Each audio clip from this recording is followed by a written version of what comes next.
Shalom, shalom et bien-aimés dans le Seigneur. La méditation, la biso na tongo le potokota na partage toko bon de la Père éternel, le Saint d'Israël. Le Père très haut, le Père très puissant. Toko misio to pambolo pona bolingo na yo tinda ki liloba oya ki ko kangola biso to bengango Yesu Masia. Yango na liloba ya lelo to senge kangola biso na partage ya lelo to sengi moko la moko azwa par na ye. Saint-Esprit zala guide na biso to bebi si puissant Seigneur sur la ténèbre na komo na Yesu.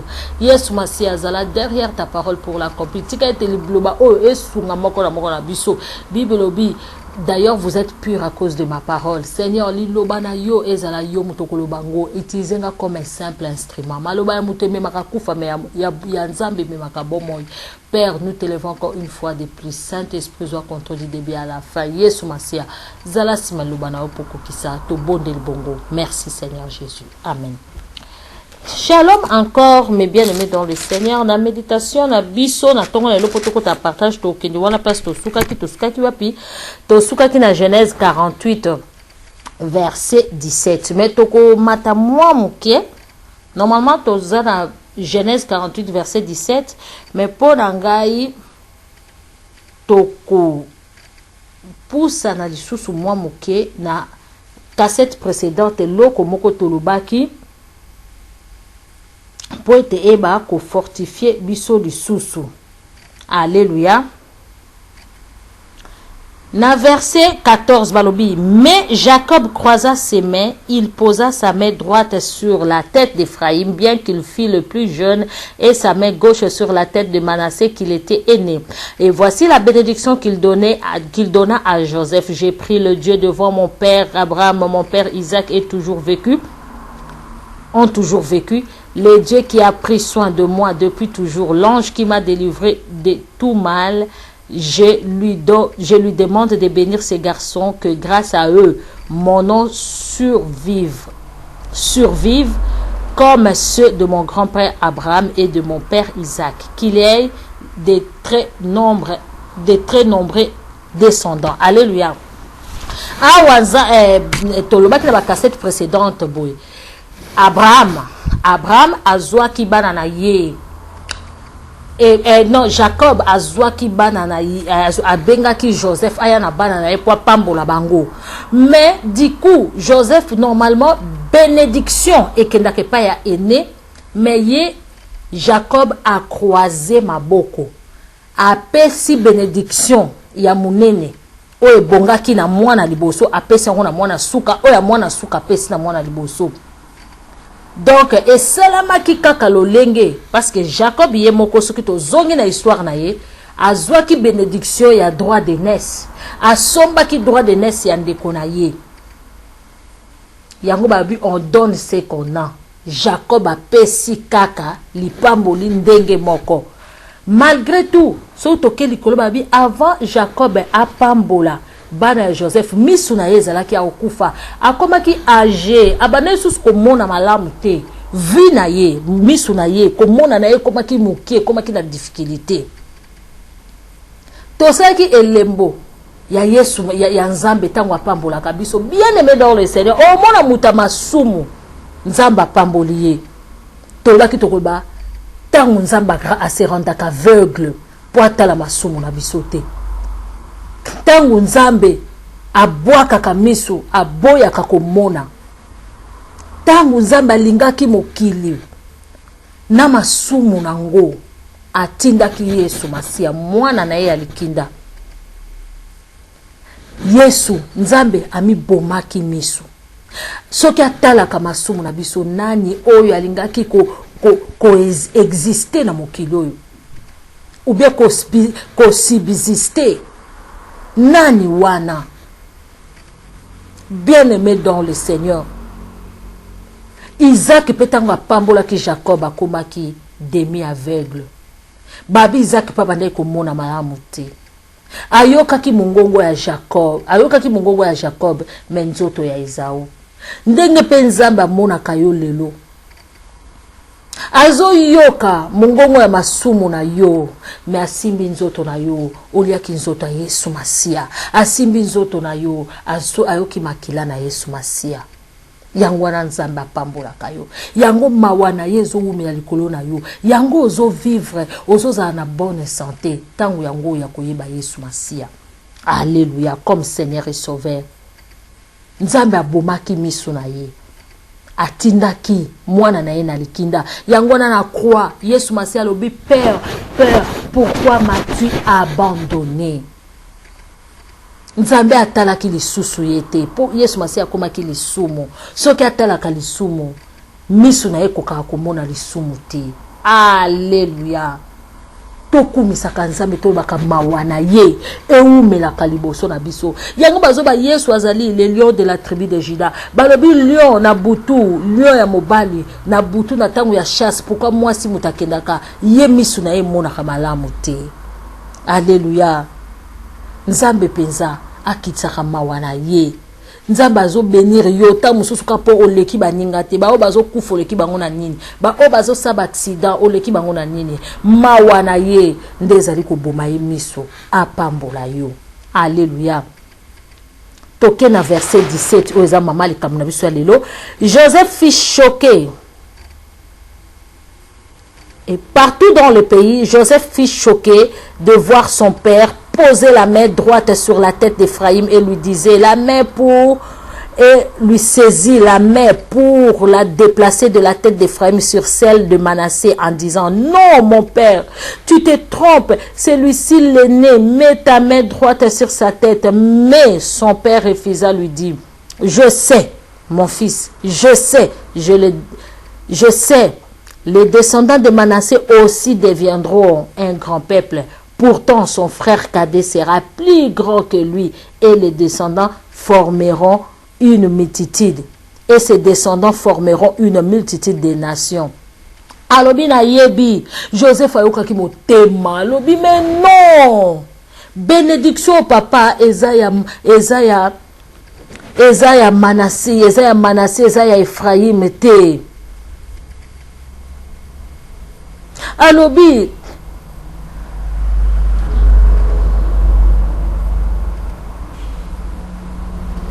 alobi bénédiction oyo alobi e bénédiction oyo eza ya Manassé te eza ya Ephraïm.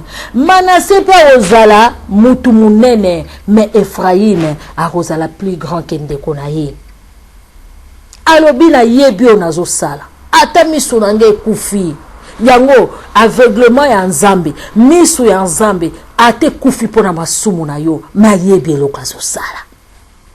Alléluia. Papa lobi te ngana yebi eloko nazosala eza lokwa Nzambe ayebaki alobi j'ai aimé Jacob mais j'ai haï Esaü. Est-ce que ngana za juste te nasalaka grâce na oyo ngana lingi Nzambe asondaka motema ba cœur na ba rein yende muto ayebaka balobi l'homme qui voit pas le cœur condamne mais le Dieu qui est dans nos cœurs compatit.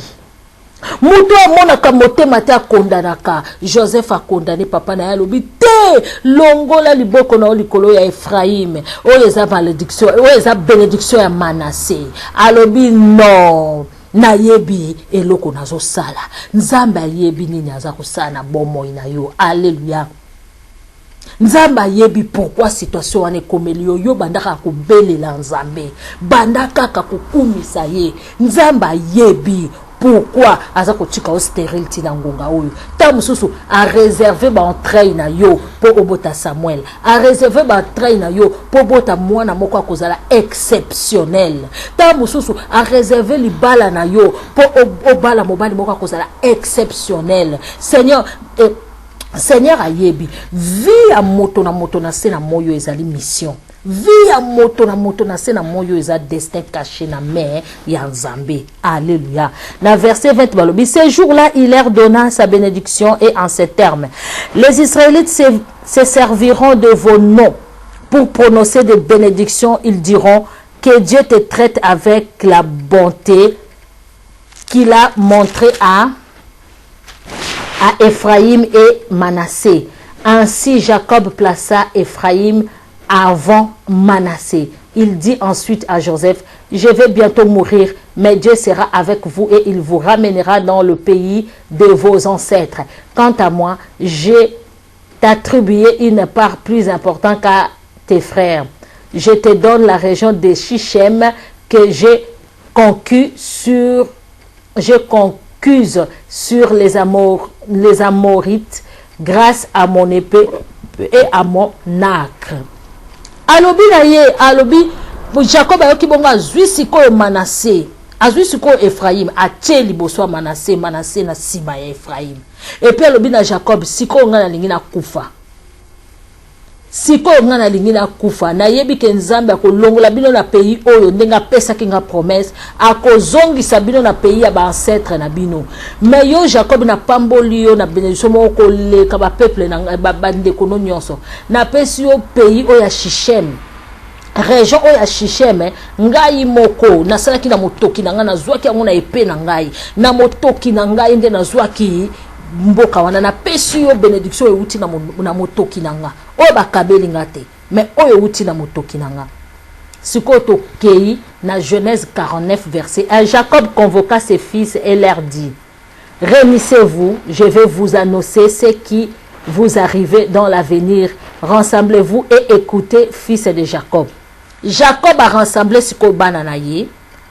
Tango asilisi na Joseph en particulier, azwi lisusu abengi lisusu bana na ye nyonso 12. Alobi boyoka ngai.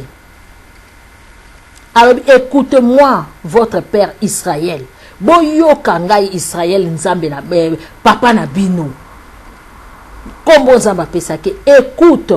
Abi toi Ruben, tu es mon fils aîné, le premier que j'ai engendré quand j'étais pleine de force. Tu surpasses tes frères. Tu surpasses tes frères en dignité et en puissance. Alobi yo Ruben, moi nanga liboso, makila nangai. Force na ngai ya liboso oleki bandeko na dignité yo kanda bani ko tombola Ruben et bande les asuka te babi vaut mieux le commencer vaut mieux la fin, le commencement vaut mieux que la fin, la fin d'une chose vaut mieux que son commencement. Balobi alobi Ruben oza mwana nga liboso, oza makila na ngai ya liboso, ozali force na ngai ya liboso. Oleki bandeko nono so na dignité po yo zali mwana ya liboso, zali somi. Alobi na 4 alobi tu es un torrent impétueux. Alobi ozali mai oyo bakoko nyata te. Pourtant tu ne seras plus le premier. Abi mais pourtant mais désolé oza susu ya liboso te. En entrant dans mon lit avec car tu t'es déshonoré. Alobi car tu t'es déshonoré. Car on s'est déshonoré yomoko mi kitisi yomoko en entrant dans mon lit avec une de mes épouses. Awa Jacob alobi teke mwana miki akitisaki ye. Mwana na ye Ruben abimaki na basi na ye na mama na babila servante oya botaki na ye mwana. Ye mwana na ye ya liboso tala oza mwana liboso monaka mwana liboso abota mido mwana liboso abota makadi na bénédiction na ye eza o babengaka ayant droit mwana liboso azalaka déjà d'office yende chef de la famille balobi Nicolas masumu na yo eloko eza très important o se déshonorer yo moko ya matina mbeto papa na yeti abimina mwasi ya papa na ye yende il fallait qu'il y ait déshonoré papa na ye mais papa na lobi a se déshonoré ye moko yo moko mikitisi to mona bato ebele ozalaka mwasi ya liboso likolo ko soinisa mbanda o mikitisa. Alléluia. Ozalaki pasteur likolo lokoso ya mbongo likolo ko senga ko tambola banda kwa bandimi ko luka ko sala kaka o ezali volonté en zoto o mikitisa ozalaka sous na valeur te et pourtant yo oza mosali na Nzambe Bible le prince ordonne et pourtant yo boss na yo ezali le roi des rois le seigneur des seigneurs o mikonza mokili baza ko banga tala ndenge lelo pasteur bakangi yo na mwana moko a 12 ans. Tala ndenge o koma na humiliation oza mwasi ya libala mwasi o balati sa voile mwasi o ba honora mais yo wana likolo ya adultère tala ndenge o sambwe tala ndenge famille panzani, tala ndenge bana bakomi ko telengana. Alléluia. Mais ozalaki élevé en dignité. Likambo to bandela ngo bien aimé to komi na suka. Ozalaki élevé en dignité, mais o mikitisi. Ozalaki mwana liboso. Batu nyonso bazalaki kopesa lokumu, batu nyonso babengaka yo yaya. On négligea ba étude na yo, on négligea Nzambe, baleki na batangi malo babimi ba ministre, siko yo koma ko okela ba motema mabe, o koma ko kende ko senga bango. Tu étais élevé en dignité, mais tu t'es rabaissé. Oza mwasi kitoko, Nzamba pesa o kitoko, metala mibali combien yo bimi na bango, lelo libali koma koleka yo kaka boye, parce que yo moko tia kitoko na yo na plateau, na mutu alingai ko approcher yo ta approcha yo. Oza mobali kitoko, Nzamba sali yo tale lenge mbinga, makasi, me yo boya musala o boya classe, o mi pesa na kijigolo na ba mama, tala lolo ozwa sida, e sambwisa yo. La valeur na yo eza wapi. Ozala qui élevé en dignité. Yango bandeko na ngai. Balobi, une bonne réputation vaut mieux qu'un parfum. Un parfum d'une bonne odeur. Il faut vraiment oibaka kolenge la kimpifo.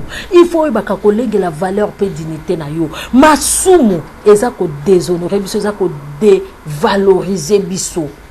Valeur na yo lisusu ezate po satana azwaka biso nde po dévaloriser biso alongola biso ba valeur oyo tozaka nango epai ya Nzambe bande kokoza na Nzambe pe kotambola na sainteté eza ba valeur eza ba valeur po bike ngana koko yiba te na ko finga te moye muto ya ko tunu makambo na kisongi ezate moye muto ya ko tunu o betaki mutu boye police ya ko toke na ndako no ezate.